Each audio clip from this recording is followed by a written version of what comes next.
하나님의 말씀 사도행전 1장입니다.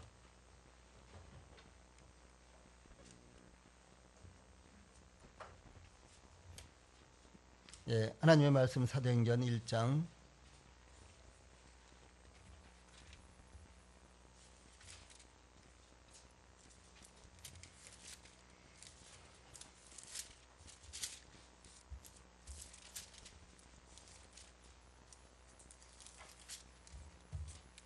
1절부터 3절까지 제가 먼저 봉독을 해드리겠습니다. 하나님의 말씀 1절부터 3절까지입니다. 사도행전 1장 1절부터 3절까지입니다. 데오빌로여, 내가 먼저 쓴 글에는 물은 예수께서 행하시며 가르치시기를 시작하심부터 그가 택하신 사도들에게 성령으로 명하시고 승천하신 날까지의 일을 기록하였노라. 그가 고난받으신 후에 또한 그에게 확실한 많은 증거로 친히 살아계심을 나타내사 40일 동안 그들에게 보이시며 하나님 나라의 일을 말씀하시니라.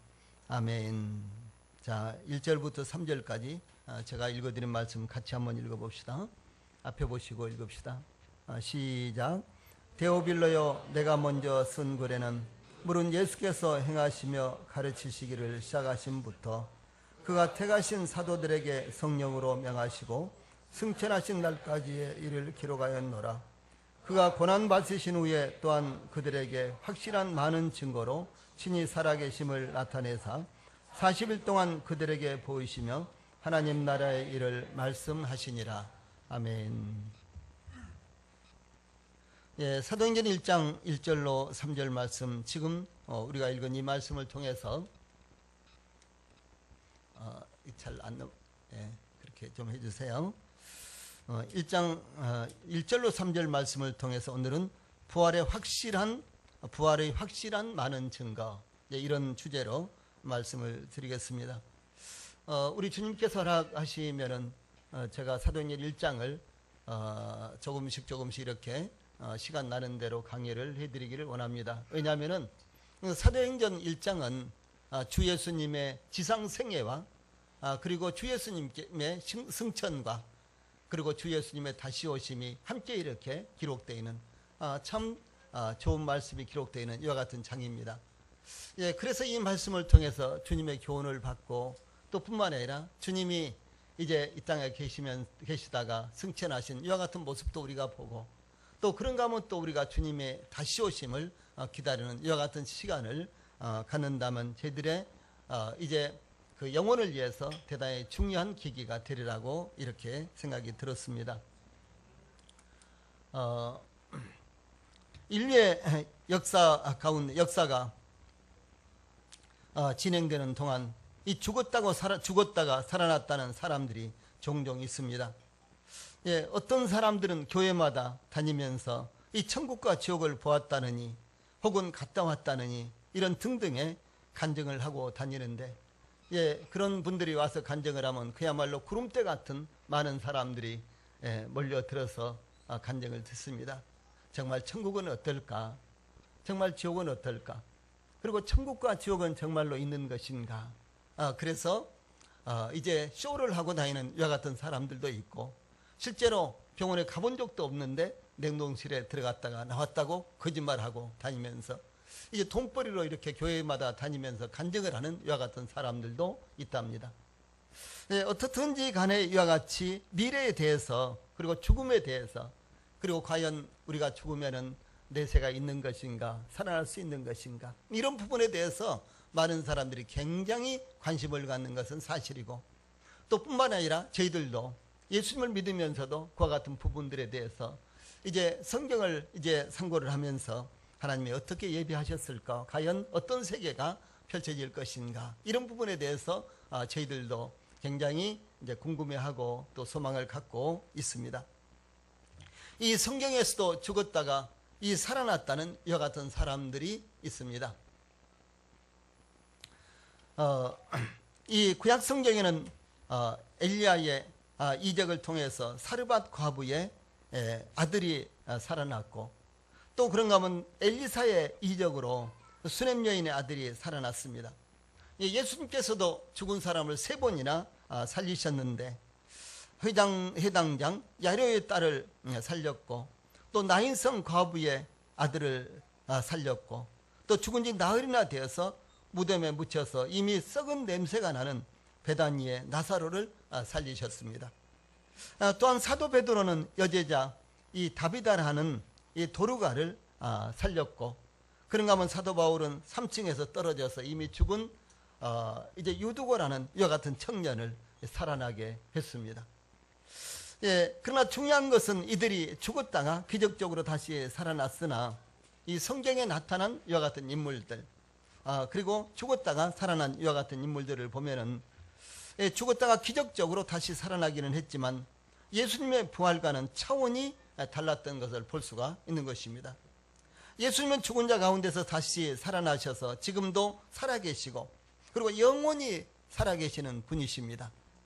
예, 그러나 이 땅에서 죽었다가 살아났다고 하는 사람들은 또다시 죽었죠. 예, 그래서 그들의 육체는 아직은 이제 흙으로 먼지로 돌아가 버리고 말았지만, 그러나 예수님은 살아계실 때와 똑같은 몸으로 살아나셔서 지금 하나님 우편에 계신다는 것이 전적으로 다른 차원에 있다는 사실입니다. 그러므로 이 본문 말씀을 통해서 우리는 예수님의 부활의 실상을 살펴보는 그런 시간을 가지면서 우리의 부활은 과연 어떻게 이루어질 것인가, 이제 이런 부분에 대해서 상고를 하겠습니다. 제일 첫 번째, 이제 기록으로 증거된 예수님의 지상 생애가 여기 1, 2절에 나타나고 있습니다. 이 사도행전은 누가복음을 기록한 의사로서 이 사도 바울의 동역자였던 이 누가라는 그리스도인이 기록한 이와 같은 글입니다. 누가는 누가복음과 사도행전을 기록했는데, 이것들을 기록한 이유는 데오빌로라는 사람에게 누가복음은 예수님의 생적을 전하기 위해서, 그리고 사도행전은 이 사도들의 행적을 알리기 위해서 기록한 것입니다. 그래서 이 사도행전의 저자는 이 데오빌로라고 하는 이 데오빌로에라고 이렇게 시작하고 있는데, 이 사도행전의 수신인인 데오빌로라는 사람은 이 자세하게 알려져 있지는 않습니다. 예, 누가복음에서는 데오빌로 각하라고 이렇게 부르고 있는데요. 그러므로 데오빌로는 이 평범한 사람이 아니라 로마의 통치권 그 범위에 있는 사람으로서 행정장관이나 어떤 지역의 총독 등의 아주 고위 관료에 해당되는 이와 같은 사람입니다. 그래서 상당한 지위와 역량을 가진 이와 같은 사람이라는 것을 짐작할 수 있습니다. 그러므로 누가는 그 스스로가 밝힌 대로 누가복음과 사도행전을 기록하면서 그 자신이 직접 목격한 사실이나 체험한 일들 또는 확실한 자료들을 확보하여 아주 세심한 주의를 기울여서 기록을 했던 것입니다. 왜냐하면 이 총독에게 올리는 문서고, 이와 같이 높은 이와 같은 왕족과 같은 그런 사람들에게 올리는 문서이기 때문에 이 부분에 대해서 조금이라도 오류가 없도록 하고, 또 뿐만 아니라 조금이라도 착오가 없도록 이렇게 하기 위해서 누가는 아주 세심한 주의를 기울여서 이제 먼저 누가복음을 기록하고 그 다음에 사도행전을 기록해서 이 데오빌로 각하에게 보낸 이와 같은 성경이 바로 누가복음과 그 다음에 사도행전입니다. 이 부분에서 우리가 이제 중요한 것이 무엇인 거는요, 이 부분에서 중요한 것이 무엇인 거는 이 데오빌로라는 한 사람에게 복음을 전하기 위해서, 또한 사도들이 이 고난과 박해를 이제 받는 이와 같은 상황 가운데서도 이 복음을 전하기 위해서 어떻게 희생했는가를 우리가 볼 수가 있다는 것입니다. 다시 말해서 이 초대교회의 폭발적인 구원의 역사는 한 사람을 위해서 이와 같이 긴 장문의 글을 2가지나 기록할 정도로 아주 열정적이었고, 이 복음을 전하는 데 있어서 아주 열정적이었고, 또 뿐만 아니라 헌신적이었다는 데서 그 답을 찾을 수가 있는 것입니다. 우리는 메시지 자주 보내죠. 카톡 자주 보내죠.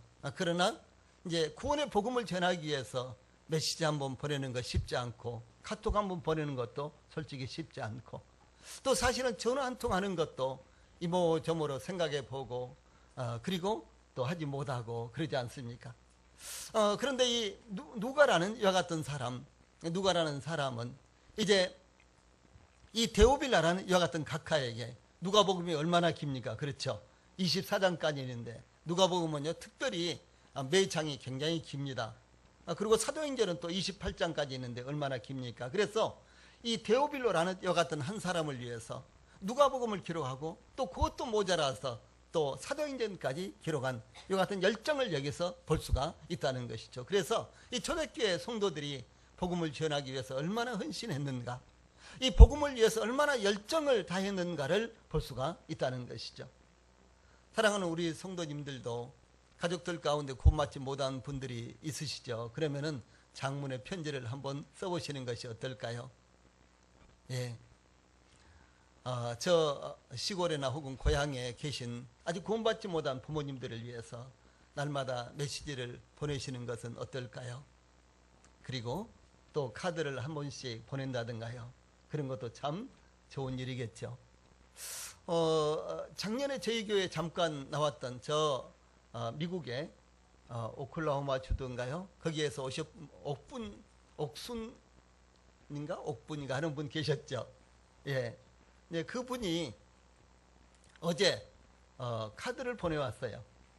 그래서 3년 후에 올 텐데 그때 뵈요. 그러면서 이제 제가 지난 이제 연말에 우리 카렌다를 하나 보내드렸거든요.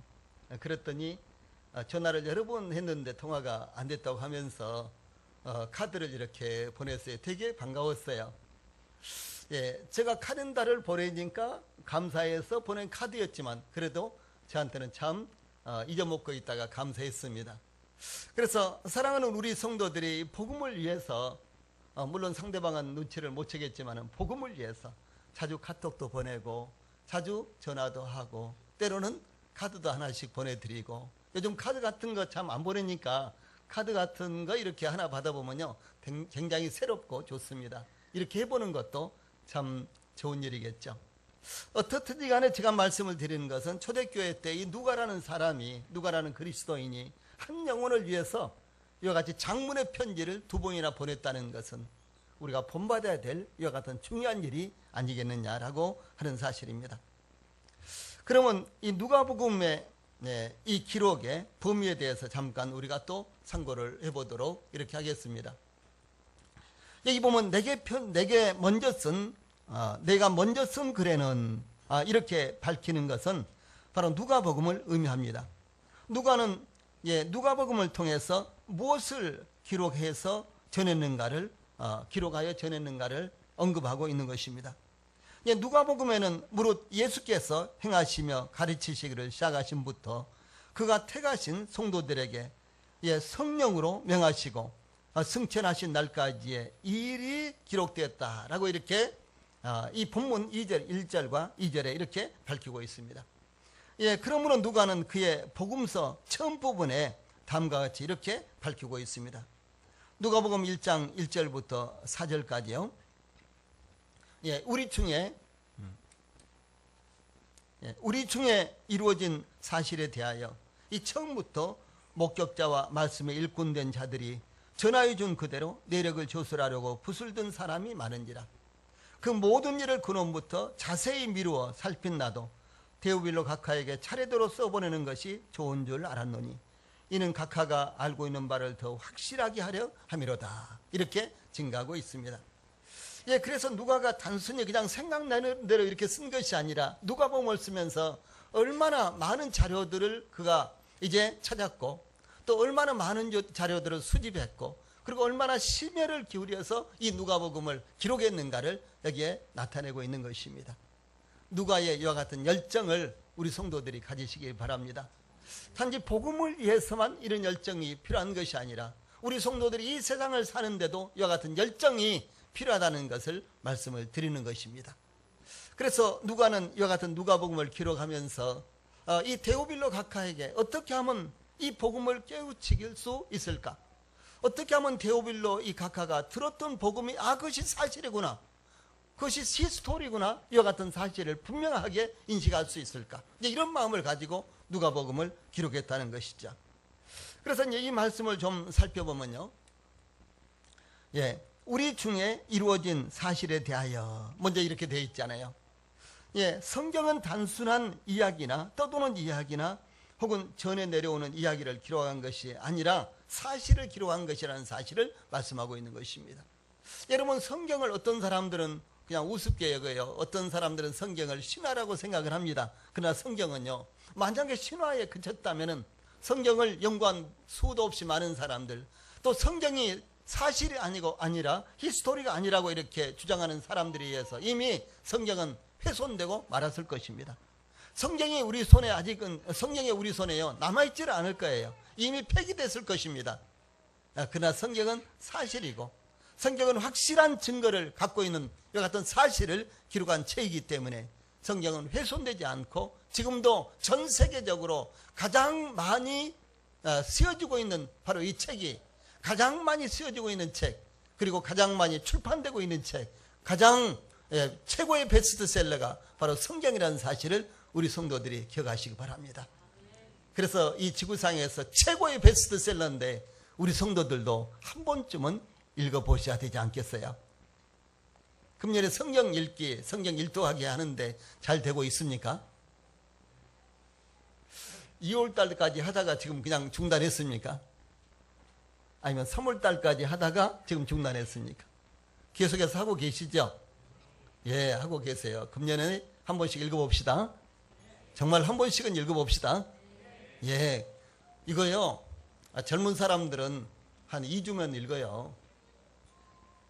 그런데 그렇다면 2주에 읽으면요, 1년에 몇 번 읽을 수 있겠어요? 얼른 계산이 안 나옵니까? 25번이요. 저 계산 아주 잘합니다.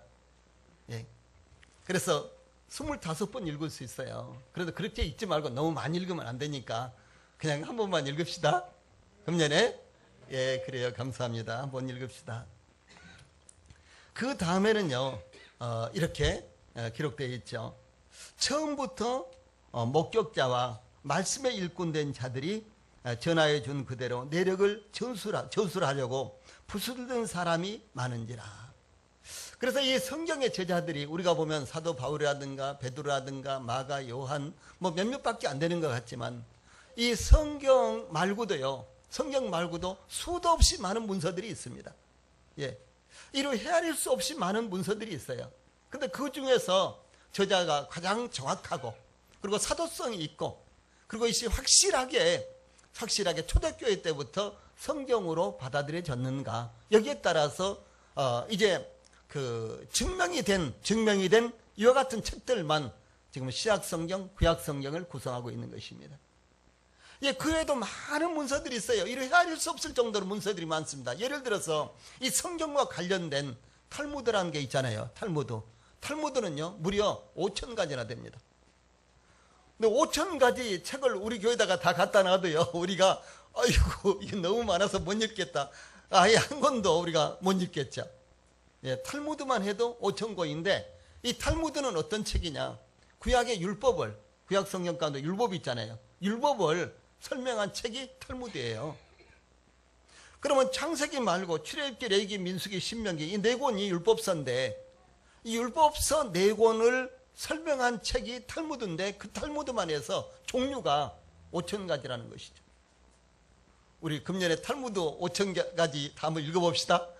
예, 이러면 안 되겠죠.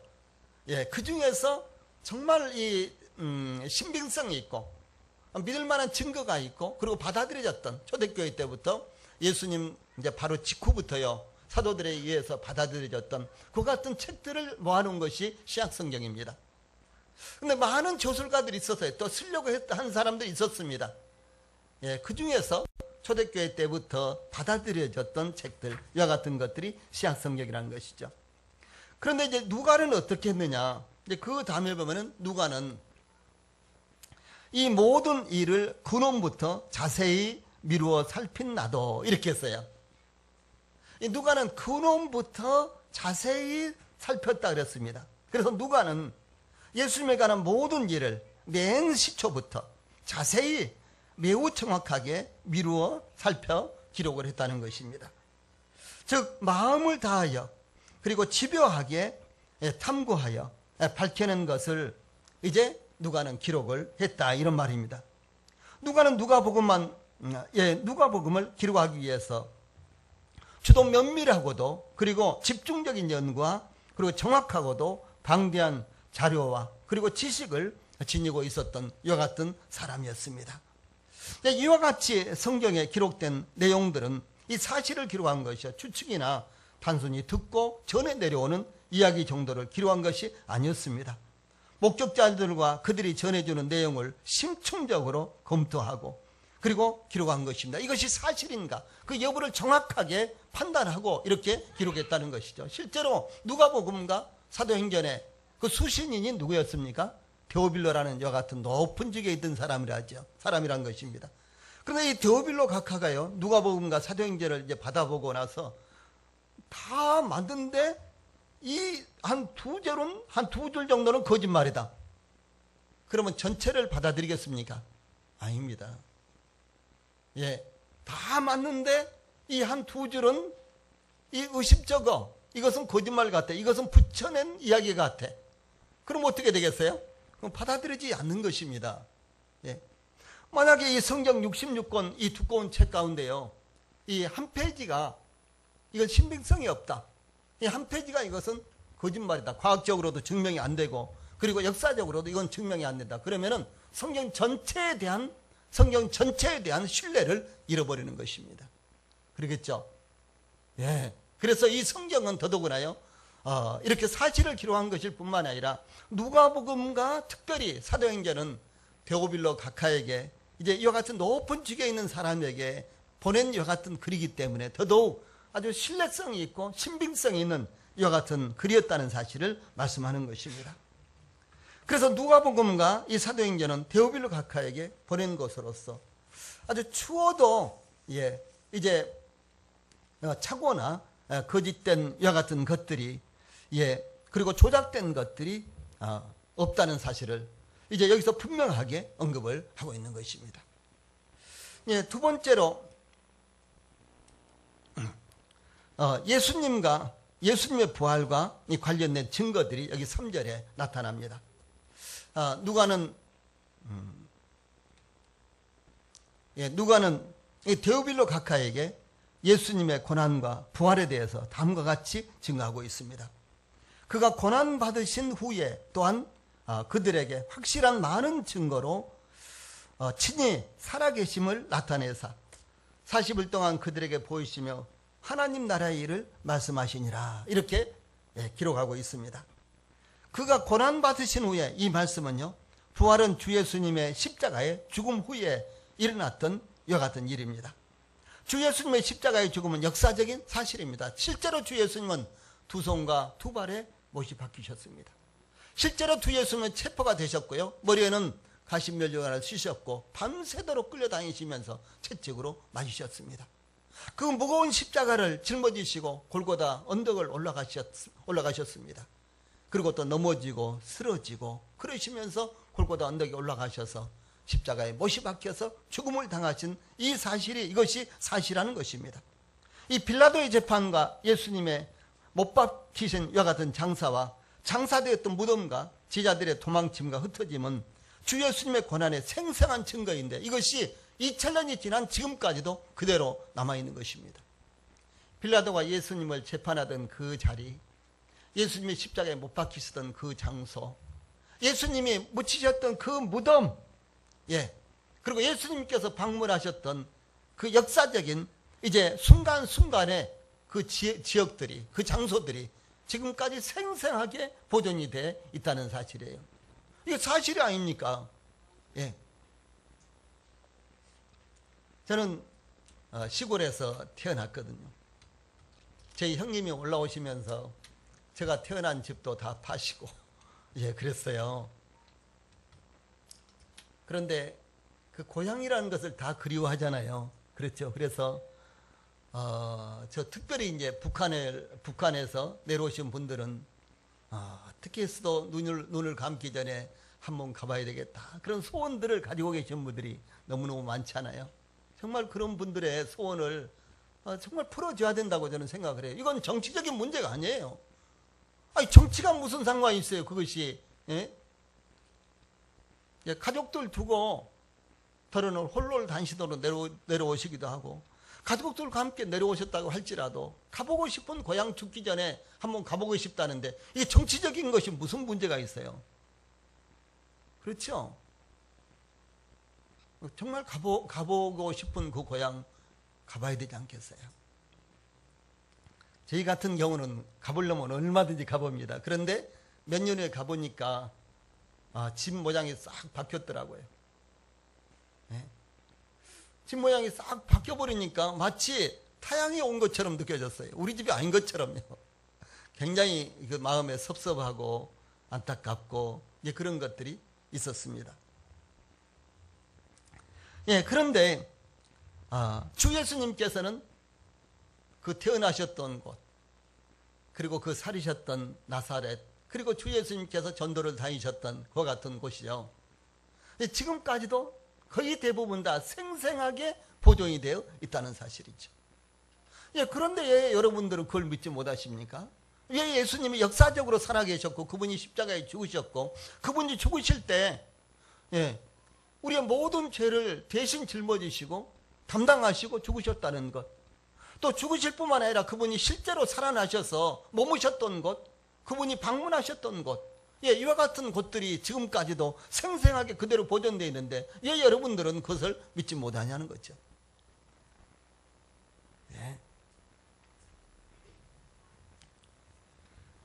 주 예수님의 이 고난의 생생한 이와 같은 증거들이 지금까지도 있습니다.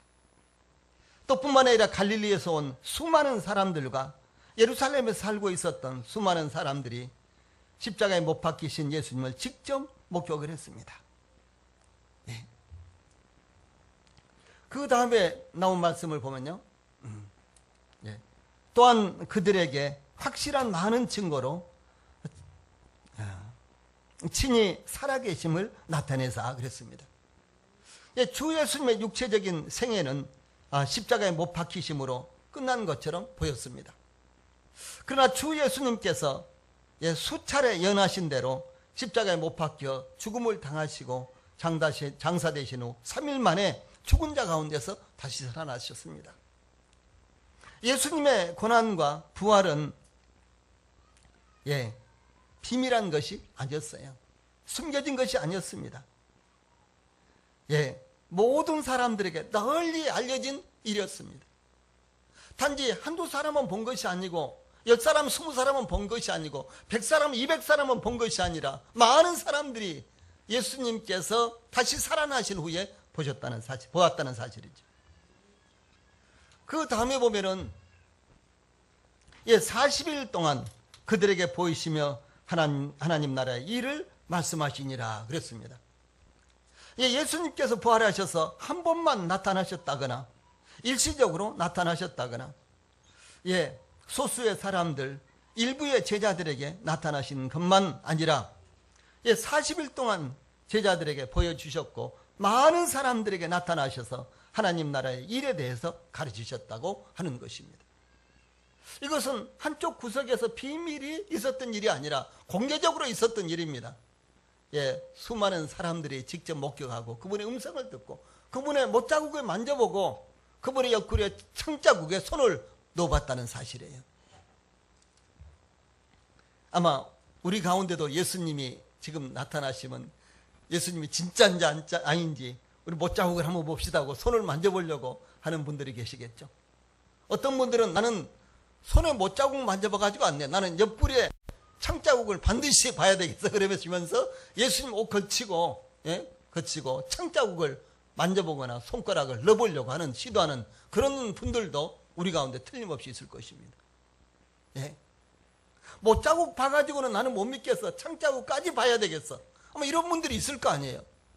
그런데 예수님 당시에도 틀림없이 그냥 예수님이 말씀하신 것으로는 믿지 못했을 거예요. 혹시 도깨비가 나타났는가, 헛개비가 나타나는가 이렇게 생각한 분들도 있었을 것입니다. 그래서 예수님을 직접 만져보고 확인하려고 하고 직접 만져보고 손가락을 만져보고 손을 만져보고 옆구리를 만져보면서 예수님인지 아닌지 확인하고 그리고 진짜로 마음 가운데 믿으려고 했던 이런 분들도 많이 있었을 거란 것입니다.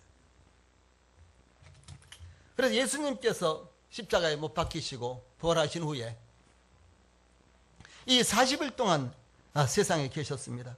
그 40일 동안 성경에 기록된 것으로도요 10번이나 제자들에게 나타나셨습니다. 성경에 기록된 것으로도 10번이나 예수님께서 나타나셨어요. 예, 육체적으로 부활하신 것만 이와 같이 10번으로 증거가 되고 있습니다. 그냥 번개처럼 왔다가 가신 것이 아니고요. 함께 식사도 하시고 함께 긴 시간을 가르치시기도 하시고 하나님 나라에 대해서 가르치셨다 그랬죠.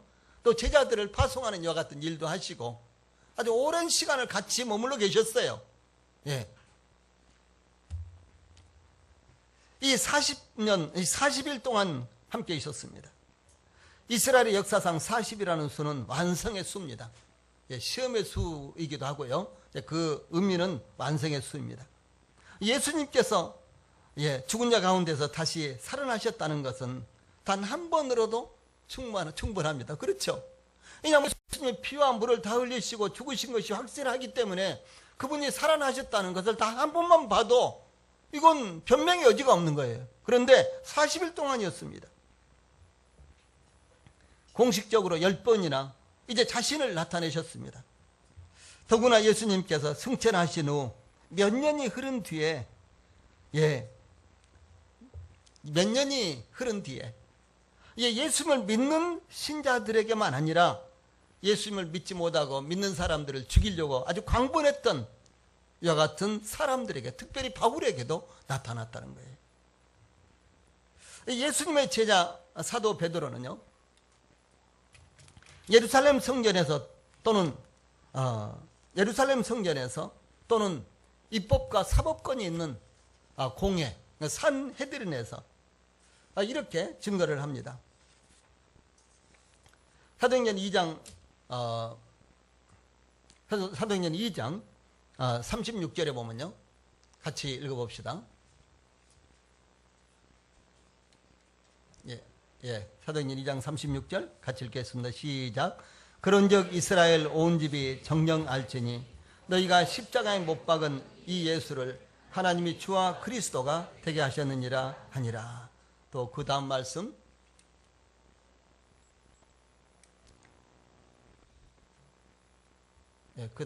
됐네요. 그 다음 말씀 4장 10절, 사도행전 4장 10절 같이 읽읍시다. 시작.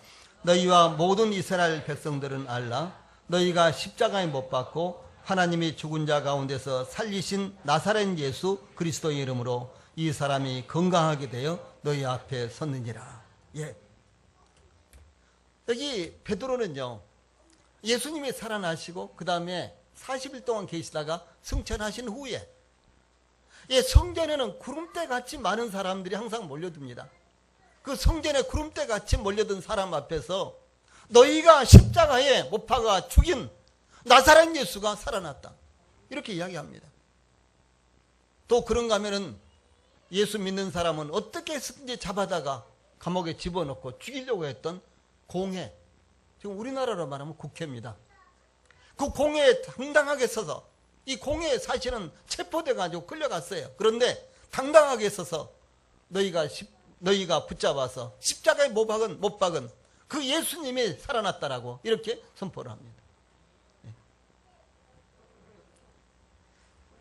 마지막으로 이제 허다한 증인들에 대해서 상고를 하겠습니다. 이 사도 바울은 다음과 같이 예수님의 부활의 증인들을 열거를 하고 있습니다.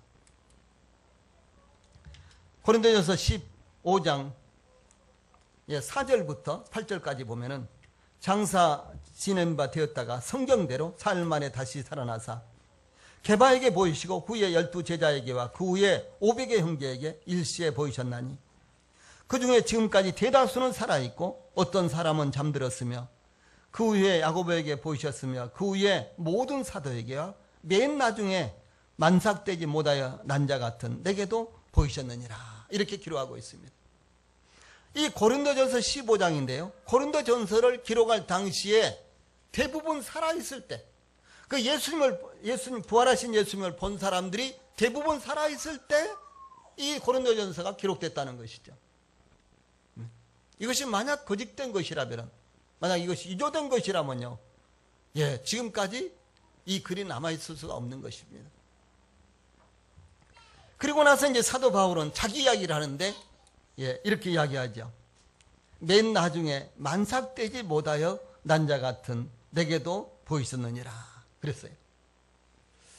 아기가 태어나려면 10달이 있어야 태어나죠. 그런데 10달도 못 돼가지고 태어난 아이 어떻습니까? 혹시 여러분들 가운데도 그런 분들 계세요? 한 8달 만에 태어난다든가요. 옛날은 그렇게 태어나면 다 살지 못했어요. 지금은 인큐베이터에 들어가서 뭐 몇 달 만에도 살아난다 등등 아주 그야말로 기록들이 나오더라고요. 그런데 옛날은 그런 시설이 없었기 때문에 살아나지 못했습니다. 그래서 만약에 살아나면은 조금 부족하다든가 문제가 생겼죠. 이 사도 바울은 나는 마치 10달도 채우지 못하고 태어난 것 같은, 나는 좀 부족한 사람과 같은 사람이다. 나는 똑똑한 사람이 아니다. 이렇게 사도 바울이 자신을 소개를 한 거예요. 왜 그랬는거는요, 나는 그 예수님의 부활을 빨리 믿지 못했다.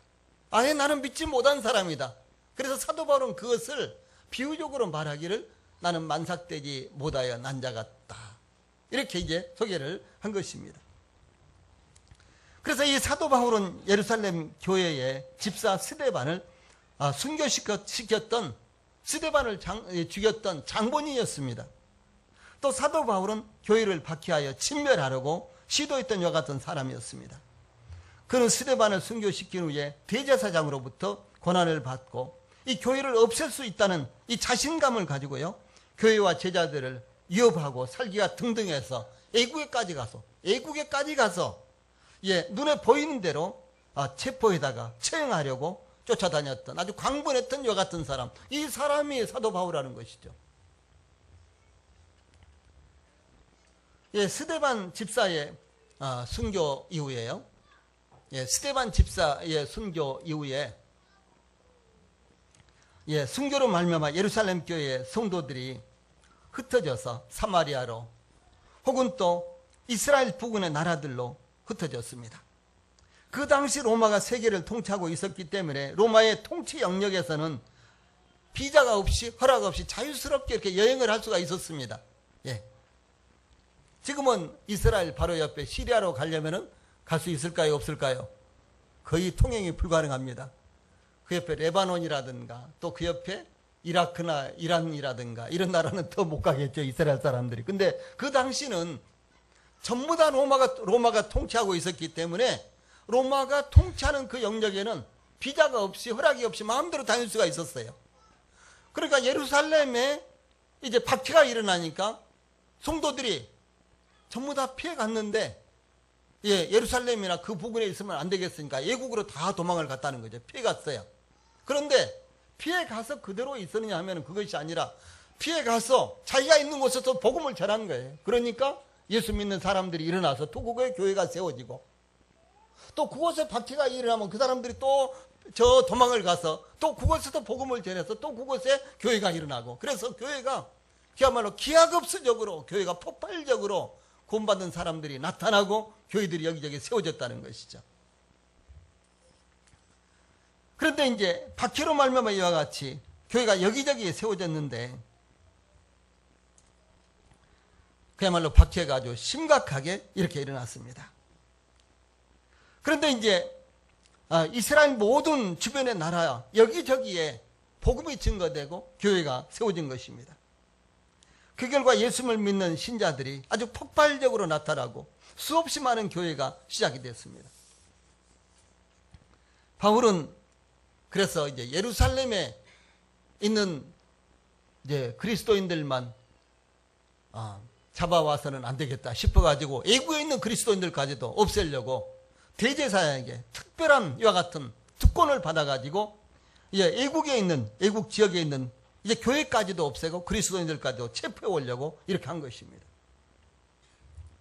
그런데 그리스도인들을 죽이지 못하고 교회를 없애지 못해서 이 광분했던 바울이라는 청년, 이 교회를 없애지 못해서 그야말로 한을 뿜고 그리스도인들을 쫓아다녔던 바울이 예수님을 위해서, 교회를 위해서 그 목숨까지 아깝게 여기지 아니하고 예수님의 부활을 전했던 이유가 어디가 있겠느냐는 것이죠.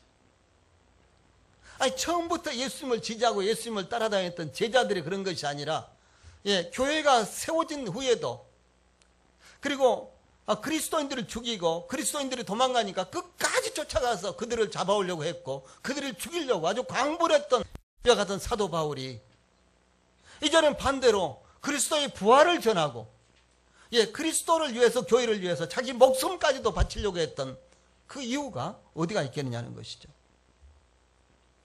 사도 바울은 아그리빠라는 왕 앞에 이렇게 증거를 합니다.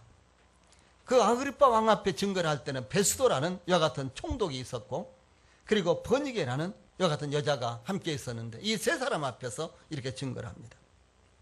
나도 나사렛 예수의 이름을 대적하여 많은 일을 행하여야 될 줄 스스로 생각하고, 예루살렘에서 이런 일을 행하여 대제사장들에게서 권한을 받아 가지고 많은 성도를 오게 가두며, 또 죽일 때 내가 찬성 투표를 하였고, 또 모든 회당에서 여러 번 형벌하여 강제로 모독하는 말을 하고, 그러니까 그리스도인들을 붙잡아다가 고문을 하면서 강제로 그리스도를 부정하도록 했다는 것이죠. 옛날 저 모 기관에서 엉뚱한 사람들 붙잡아다가 간첩이라고 그래가지고 심지어 죽이기도 했잖아요. 사도 바울은 믿는 사람들을 붙들어다가 강제로 예수님이 부활을 안 했다라고 이렇게 고백하도록 했다는 것이죠. 고문을 해서 그렇게 한 것입니다. 그래서 강제로 모독하는 말을 하게 하고 그들에 대하여 심히 격분하여 애국 성에까지 가서 받게 하였고, 그 일로 대제사장들의 권한과 임을 받고 다메섹으로 갔나이다 그랬어요. 그래서 예수님께서 부활하신 후 대략 약 3년 후에 예수님께서 부활하신 후 대략 약 3년 후에 사도 바울에게 나타났습니다. 조금 전에 제가 예수님이 부활하신 후 40일 동안 이 땅에 계시면서 제자들을 공개적으로만 10번 만나고, 그 다음에 제자들에게 하나님 나라를 가르쳤다 이렇게 말씀드렸죠. 그리고 예수님이 승천을 하셨어요. 사도행전 1장 10절 11절 보면 예수님이 승천을 하십니다. 그러고 나서 약 3년이 흐른 후에 사도 바울에게 나타난 거예요. 3년 후에.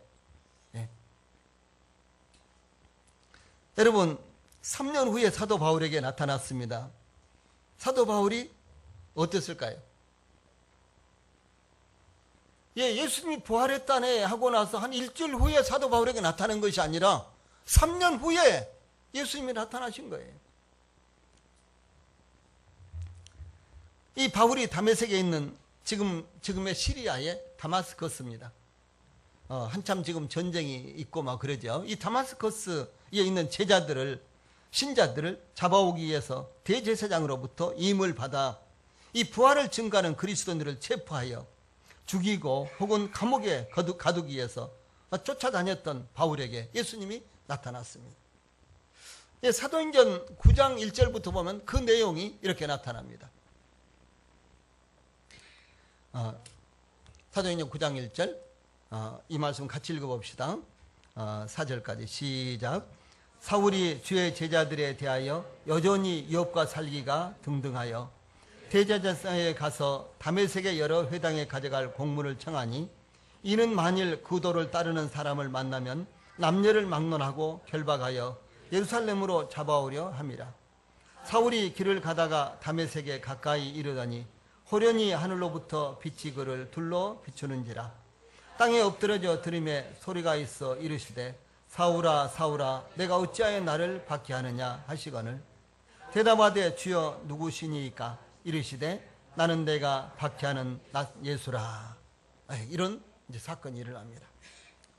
그래서 이 시리아의 다메섹 즉 다마스쿠스의 여러 회당에서 예수를 믿는 신자들하면 남녀를 막론하고 누구든지 잡아오려고 아주 살기가 등등해서 지금 쫓아가고 있는데, 그리고 이제 부하들을 건드리고 지금 쫓아가고 있는데, 이 정오쯤 되어서 갑작스럽게 하늘로부터 해보다 더 밝은 빛이 사도 바울에게 비쳤습니다. 그는 이 빛에 엎드러져서 엎드러지지 않을 수가 없었어요. 천둥만 그게 저도 그야말로 그냥 마구 집 안으로 도망가는 분들도 계시죠. 여러분들은 어떻습니까? 근데 정오쯤 되었는데 태양보다도 더 빛난 빛이 비치는 거예요. 바로 예수님이 태양보다도 더 빛난 빛으로 예수님이 임하신 것입니다. 그래서 그 빛이 그 빛 가운데도 이렇게 말합니다. 사울아 사울아 내가 어찌하여 나를 박해하느냐. 이렇게. 네. 사울아 사울아 내가 왜 어찌하여 나를 박해하느냐. 이 사울이 납작하게 엎드러져서 간신히 주여 누구십니까? 이렇게 묻는 거예요. 그때 하늘에서 대답이 들리는데 나는 너가 박해하는 예수다. 이렇게 말합니다. 사울들이 얼마나 놀랐을까요? 예, 이 바울이 얼마나 놀랐을까요? 그야말로 청천벽력 같은 이와 같은 사건이 일어난 것입니다. 그는 놀라지 않을 수가 없었습니다. 그는 대답을 제대로 할 수가 없었습니다. 상상을 초월하는 이와 같은 사건이 일어난 것입니다. 그는 결국 그의 생각을 바꾸지 않을 수가 없었습니다. 이 사건이 있고 난 후에 바울에게 바로 바울은 주 예수님을 자신의 구주로 받아들일 수밖에 없었던 거예요. 이스라엘 그렇게 기다리고 있었던 메시아 하나님의 아들로 그가 받아들일 수밖에 없었습니다. 그래서 교회를 박해하고 그리스도인들을 잡아가두며 죽이기 위해서 방불했던 바울에게 예수님이 이렇게 나타나신 것입니다. 사도 바울은 예수님의 십자가의 죽음으로 모든 것이 끝난 것으로 생각했던 사람입니다. 그래서 이 나사렛 예수, 그 사람은 십자가에 죽은 것으로 모든 것이 끝났어. 그런데 나사렛 예수가 다시 살아났다고 하는 것은 이것은 사기꾼들이야. 이런 자들을 없애야 돼. 이것이 사도 바울의 생각이었습니다. 그런데 그 나사렛 예수를 그가 직접 만난 거예요. 그것도 3년이나 지난 다음에. 이미 그가 사람들을 여러 사람 죽이고 여러 사람들을 체포에다가 감옥에다 집어넣고 여러 사람들을 고문하고 그랬는데 지금도 그렇게 하고 있는데 사도 바울에게 나타난 것입니다. 십자가에 못 박혀 죽었는데 그 죽음을 확인하기 위해서 창으로 심장을 찔러서 몸 안에 있는 모든 물과 피를 다 쏟았는데 공회의원 즉 국회의원 두 사람이 공개적으로 장례를 치르는데 살아계셔서 영광 가운데 계신 것을 바울이 보고서는 그 예수님을 만나고서는 그는 더 이상 어떻게 부정하겠습니까? 여러분들은 어떻게 더 부정하겠어요? 부활은 이와 같이 사실을 말하는 것입니다. 사실입니다. 부활을 증거하는 사람에게 주 예수님께서 나타나셨을 뿐만 아니라 부활하면 아주 그야말로 악랄하게 부정하던 바울에게 나타나셨다는 거죠. 그러므로 부활은 확실한 사실입니다. 부활의 신앙으로 인해서 우리 성도들이 능력 있는 삶을 살게 되시기를 바랍니다. 찬송 부르겠습니다.